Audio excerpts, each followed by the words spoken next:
ኤርትራውያን ከም ተወካሊ ጎረቤትኩምን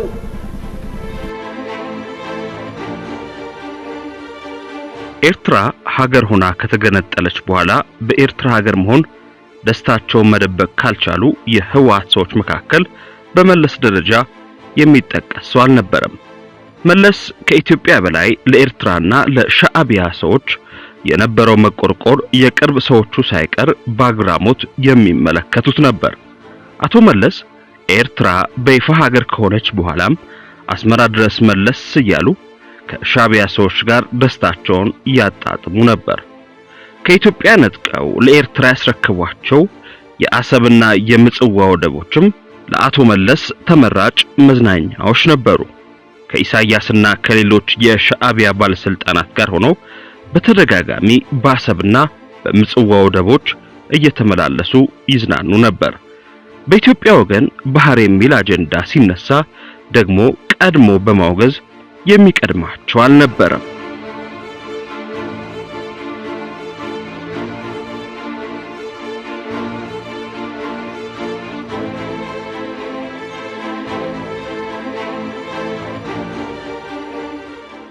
በአንድ ወቅት የመለስ ዜናዊ አጃቢ የነበረው ሚኪ ራያ መለስን አጅቦ በተደጋጋሚ ወደ አስመራና የቀይ ባህር ወደቦች ያደረጉት የነበረውን ጉዞ በተመለከተ ምስክርነቱን ሰጥቶ ነበር። የቀድሞ ጠቅላይ ሚኒስትር መለስ ዜናዊ ለኤርትራ የተለየ ስሜት ነበራቸው የሚለው ሚኪ ከባድመ ጦርነት በፊት በተደጋጋሚ ወደ አስመራ ይመላለሱም እንደነበር ያስታውሳል። የሚሄዱትም ለመዝናናት እንደነበርና ይህን ያቶ መለስን ወደ አስመራና ቀይ ባህር ወደቦች መመላለስ አሁን በህይወት ያሉት የህወሓት ሰዎች ያውቁ እንደነበር ያስታውሳል። ቢያንስ ለሶስት ጊዜ ያህል ካቶ መለስ ጋር ወደ አስመራ በረራዎችን አድርገናል የሚለው ሚኪ ራያ መለስ ዜናዊ ከስራ ውጭ መዝናናት ሲፈልግ አስመራ፣ ምጽዋ ወይም አሰብ ምርጫዎቹ ነበሩ ይላል።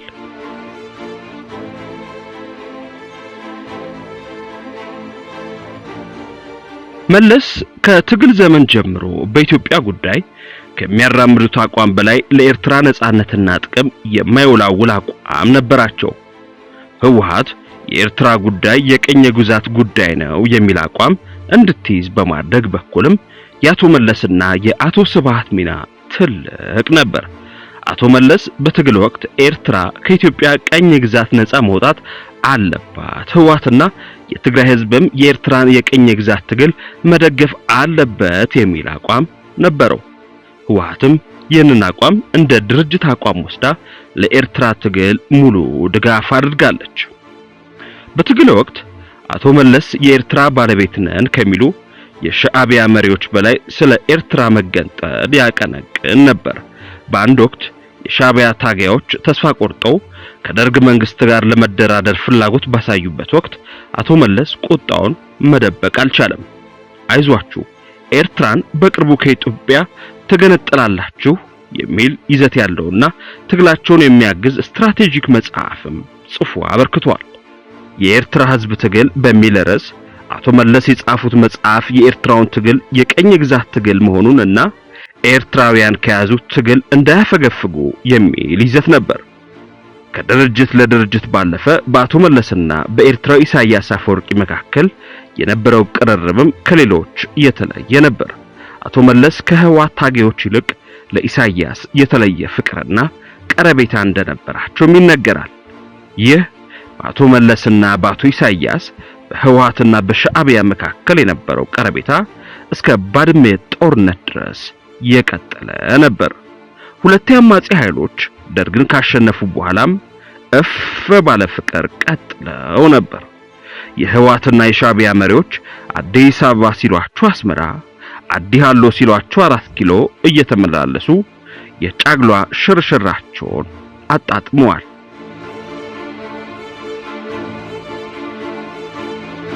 ህወሓት መታገያና የፖለቲካ አቋም ብላ በያዘችው ማኒፌስቶ ዙሪያ ሁሉም የህወሓት ታጋዮች ተቀራራቢ መግባባት ቢኖራቸውም በኤርትራ ጉዳይ ግን አቶ መለስና አቶ ስብሃት ከሁሉም የህወሓት ታጋዮች አለፍ ያለ እይታ እንደነበራቸው ይነገራል።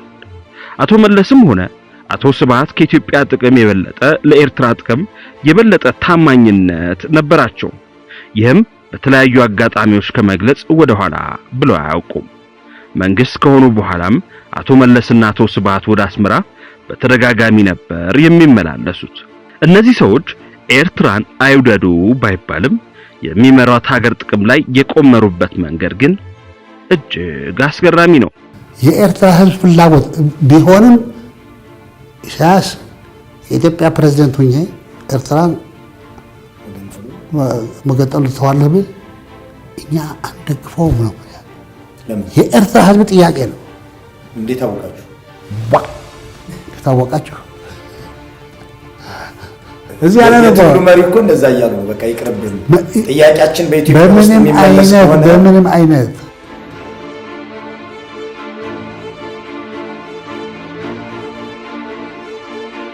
ከደርግ መውደቅ በኋላ ኤርትራ ከኢትዮጵያ ተገንጥላ ሉዓላዊት ሀገር እንድትሆን አቶ መለስ ከፍተኛ ዲፕሎማሲያዊ ጥረት አድርገዋል። እዚህ ላይ ምንም እንኳን የበርካታ የህወሓት አመራሮች እጅ ቢኖርበትም የአንበሳው ሚና የተጫወተው ግን አቶ መለስ ነበር። በርካታ የታሪክ ድርሳናት እንደሚያስረዱት የኤርትራ መገንጠል ህጋዊ አካሄድን ያልተከተለ ከመሆኑ ባሻገር የኢትዮጵያን ጥቅም ከግምት ውስጥ ያላስገባ የአረቦችን ፍላጎትና የኢሳያስን ገደብ የለሽ የስልጣን ጥም ለማሟላት ሲባል ብቻ ሆነ ተብሎ እየተደረገ ነበር። በወቅቱ በርካታ ሀገር ወዳድ ኢትዮጵያውያን ድርጊቱን በመቃወም ድምጻቸውን ሲያሰሙ የነበረ ሲሆን ለነርሱ የአቶ መለስ ምላሽ ስድብ ነበር። ኤርትራ ከእናት ሀገሯ ከተገነጠለች በኋላም ዓለም እንደ ሀገር ይቀበላት ዘንድ እንደ መለስ የደከመ የለም ነበር። በዚህ ምክንያት የወቅቱ የአፍሪካ አንድነት ድርጅት በነገሩ ግራ እስከ መጋባት ደርሶ እንደነበር መረጃዎች ይጠቁማሉ።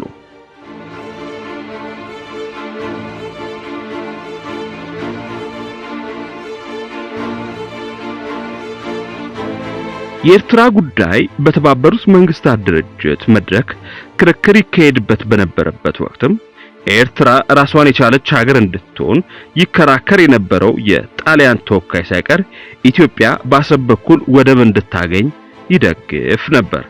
አቶ መለስና ድርጅታቸው ግን ከጣሊያንም ብሰው ኢትዮጵያ በየትም አቅጣጫ የባህር በር እንዳይኖራት አደረጉ። ወደብን የሚያህል ነገር የግመል መጠጫ ብለው አናንቀው አሳልፎ የሰጡ ሰዎች ባድመ በኤርትራ ተወረረ ብለው ኢትዮጵያውያንን ሲማግዱ ነገሩ አስገራሚ ነበር። በ1980ዎቹና 90ዎቹ የአሜሪካ የምስራቅ አፍሪካ ጉዳይ አስፈጻሚ የነበሩት ሄርማን ኮሄን በአንድ ወቅት እንዳሉት የኤርትራ መገንጠል የማይቀር እንደሆነ በታየበት በ1990ዎቹ መጀመሪያ ዓመታት ኢትዮጵያ ወደብ እንዳታጣ መንግስታቸው ድጋፍ ለማድረግ ቁርጠኛ እንደነበረ ገልጸዋል። በወቅቱ የኤርትራ አማጽያንና የኢትዮጵያ ተወካዮች የድንበር ማካለልና ሌሎች ጉዳዮች ላይ ለመወሰን የአሜሪካ መንግስት ባዘጋጀው ስብሰባዎች የኢህአዴግ ሊቀመንበር መለስ ዜናዊ የወደብ ጉዳይ አከራካሪ ስላልሆነ አጀንዳ ሆኖ እንዳይቀርብ ጠይቀው እንደነበር፣ ይህም በአሜሪካ መንግስት በኩል ግርምትን የፈጠረ እንደነበር አስታውሰዋል።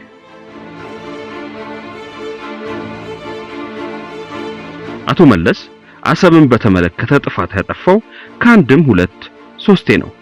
የመጀመሪያው ጥፋት ኤርትራ ከኢትዮጵያ ስትገነጠል ወደቡ ወደ ኢትዮጵያ እንዲጠቃለል ማድረግ እየተቻለ ህጉም እየፈቀደ ለኤርትራ መስጠቱ ነው። በወቅቱ ለምን የሚል ተቃውሞ ሲነሳ አቶ መለስ ይግረማችሁ ብሎ ለኤርትራ ሽንጡን ገትሮ በመከራከር ኢትዮጵያ ጥንታዊ የባህር በሯን በተመለከተ አንድም ጥያቄ እንዳታነሳ አድርጓል። ይህ በእንዲህ እንዳለም በ1989 ዓመተ ምህረት የኤርትራን ወረራ ተከትሎ ኢትዮጵያ አሰብን በእጇ የምታስገባበት ሌላ ዕድል ተፈጥሮ ነበር።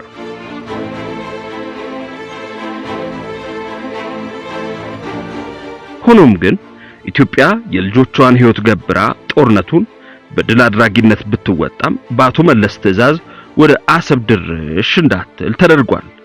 ከዚህ በኋላ የአልጀርስን ድርድር ተከትሎ ብዙ ኢትዮጵያዊ ምሁራን ተስፋ ሳይቆርጡ መንግስት ወደቡን በተመለከተ ለአደራዳሪው አካል ጥያቄ እንዲያነሳ ከመማጸን ባሻገር ለድርድሩ የሚረዱ ጠቃሚ ታሪክ፣ የህግና የፖለቲካ መረጃዎችን በዝርዝር ማቅረብ ችለው ነበር።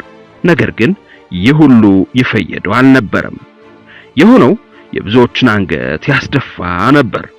አቶ መለስና ግብረ አበሮቻቸው ከኤርትራ ጎን ቆመው ለኤርትራ ጥቅም በመከራከር እጅግ ጠቃሚ የሀገር ሀብት የኢትዮጵያ መውጫ መግቢያ በር ለኤርትራ አስረክበው ተመለሱ። የባድመ ጦርነትን ተከትሎ በወቅቱ የሌሎች ሀገሮች የፖለቲካ ታዛቢዎችና ተንታኞች ሳይቀር ኢትዮጵያ የባህር በር ባለቤትነቷን የምታረጋግጥበት መልካም አጋጣሚ እንደተፈጠረላት ይገልጹ ነበር። አቶ መለስ ግን የባህር በር ማስመለስ ይቅርና ሰራዊቱ ከፍተኛ መስዋዕትነት ከፍሎ የተቆጣጠራቸውን የኤርትራ መሬቶች ለቆ እንዲወጣ ነበር ትዕዛዝ የሰጡት። ለዚህም ያቀረቡት ምክንያት ድንበራችንን አልፈን የኤርትራን ሉዓላዊ ግዛት መድፈር ዓለም አቀፍ መርህን በመጣስ ሊያስጠይቀን ይችላል የሚል ነበር።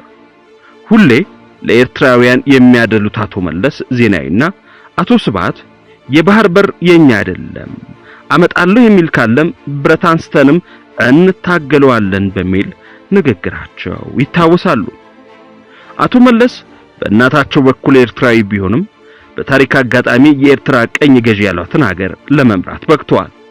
በታሪክ አጋጣሚ እጃቸው የገባውን የትልቋን ሀገር የመምራት እድልና የሚሊዮኖችን ዕጣ ፈንታ እንዴት አሳልፈው ለመስጠት ደፈሩ የሚለው ግን ዛሬም ግራ አጋቢ ነው።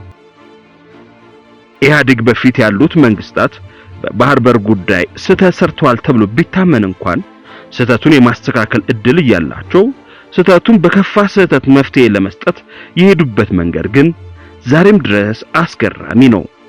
ለመዝናናት የሚመርጡትን ባህር ለአንድ ትልቅ ሀገር አይጠቅምም ቢፈልጉ ግመል ያጠጡበት የሚለው ደፋር ንግግራቸው ግን ዛሬም ከኢትዮጵያ ጉድለት ከባህር በር እጦት ጋር አብሮ የሚታወስ ነው።